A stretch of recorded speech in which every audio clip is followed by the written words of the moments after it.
प्रेतावासेषु घोरेषु। गाली देते देते दक्ष प्रजापति ने भोले बाबा को अभिशाप दे डाला। ये देवताओं में आदम है, हम इसको अभिशाप देते हैं कि कोई देवता भी इसकी पूजा ना करे, कोई मनुष्य पूजा ना करे। जैसे ही भोले बाबा को अभिशाप दिया, भोले बाबा तो ज्ञानी थे, चुप रहे, लेकिन भोले बाबा के साथ जो थे नंदी, भगवान के गण, नंदी को गुस्सा आया। अरे हमारे बाबा को इतना गाली दे रहा है, ये इतना हिम्मत इसको कहाँ चली गई? अरे हमारे भोले बाबा की ताकत तो इसको पता नहीं। तीसरा नेत्र खोल देंगे, सारा संसार जल के राख हो जाएगा। लेकिन भगवान अपने ससुर समझ के उनको सम्मान कर रहे हैं, लेकिन वो सम्मान का जो मूल्य है वो समझ नहीं रहा है।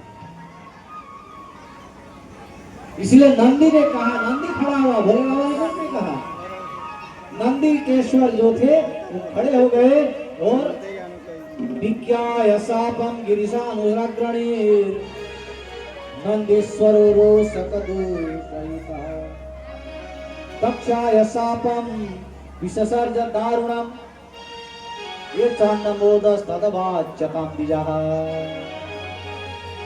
जैसे ही भोले बाबा को दक्ष ने अभिशाप दिया, तुरंत नंदिकेश्वर ने दक्ष को भी अभिशाप दिया। भोले बाबा ने शिव जी को अभिशाप दिया था, पहले पूजा न करो बने को थे। तुरंत नंदी ने आके दक्ष को कहा, ए दक्ष, तुम्हारा ये जो सिर है ना, सिर अभिमानी सिर, मैं कह रहा है, मैं कौन करता है? बकरा। बोले बकरी का सिर लग जाए, अहंकारी का सिर बकरे का होता है। और जब दक्ष प्रजापति को अभिशाप दे दिया तो दक्ष प्रजापति के पास भी तो कुछ लोग बैठे थे, सारे खड़े हो गए। अरे हमारे मालिक को गाली दे दिया, ये भगवान शंकर जी के गण ने, हम भी शंकर जी के गण को अभिशाप देते हैं। दुनिया में जितने भी भगवान शंकर जी के गण होंगे, भक्त लोग होंगे, सारे पाखंडी हो जाएंगे, जो मिल जाए वे खाने वाले हो जाएंगे। अभिशाप दे दिए।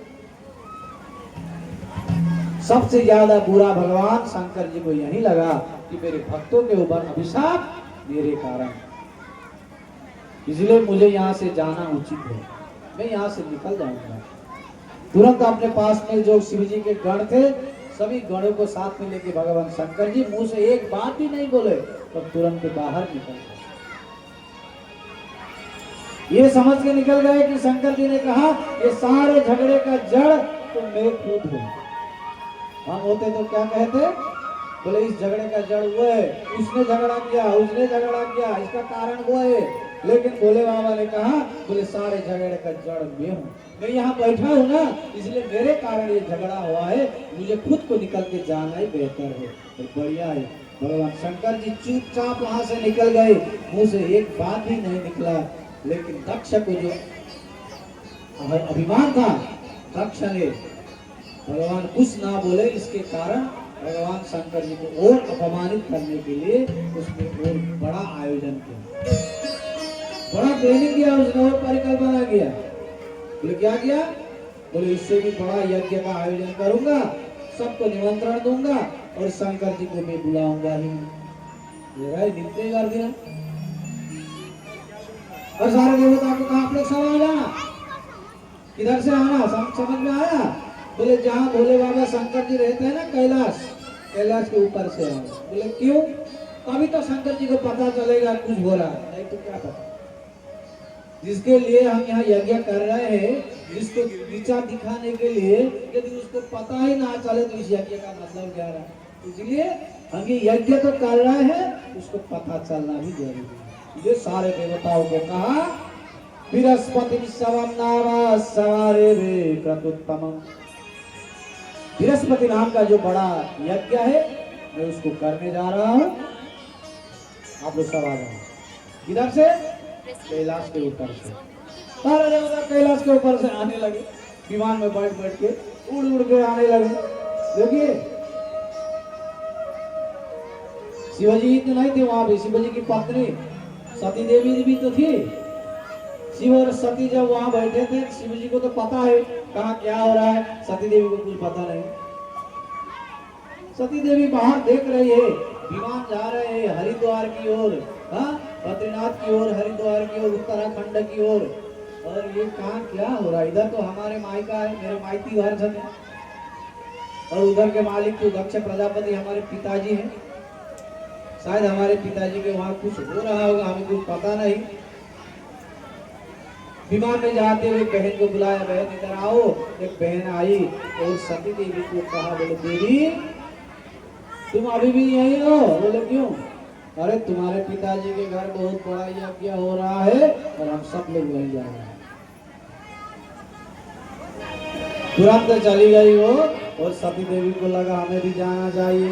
हाँ, और मायता जाके उन्होंने छोरी ले चाल पाऊंगी पर बुला को सही नहीं कर जान लग गई ना। अब क्या कर अपने जा रहा भाई ने श्रीमान ला ले जाने पर, श्रीमान ला ले जाना को ढुक्का होता क्या ढुक्का होता है तो आर कुछ नहीं जले पनि देखो नि जय अनुभव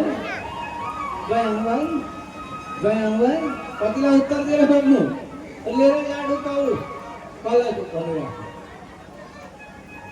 एक्लै गयो भने साह्रो छ, ज्वाइँ मात्रै गयो भने छोरी आइन आउनु कतिलाई उत्तर दिएर छ नि त यहाँ कागज लेखेर राख्नु पर्यो छोरी आइन भनेर।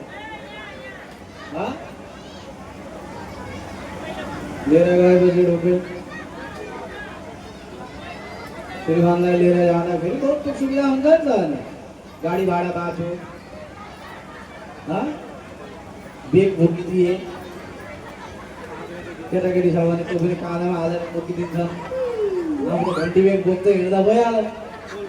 एक्लै गयो भने सबै बोक्नु पर्यो, केटाकेटी बोक्नु पर्यो, बेग पनि बोक्नु पर्यो, भाडा नि आफ्नो खर्च, फाइदा धेरै छ। तर धर्म कर्ममा जाँदा चाहिँ श्रीमानलाई लिएर जाने, धर्म कर्ममा श्रीमान पतिदेव के बगैर धर्म कर्म अधूरा हो जाता है। पत्नी के बगैर पति और पति के बगैर पत्नी का कोई धर्म कर्म अधूरा हो जाता है। इसलिए दोनों साथ में रह के धर्म कर्म करना ये उचित है। जाने नहीं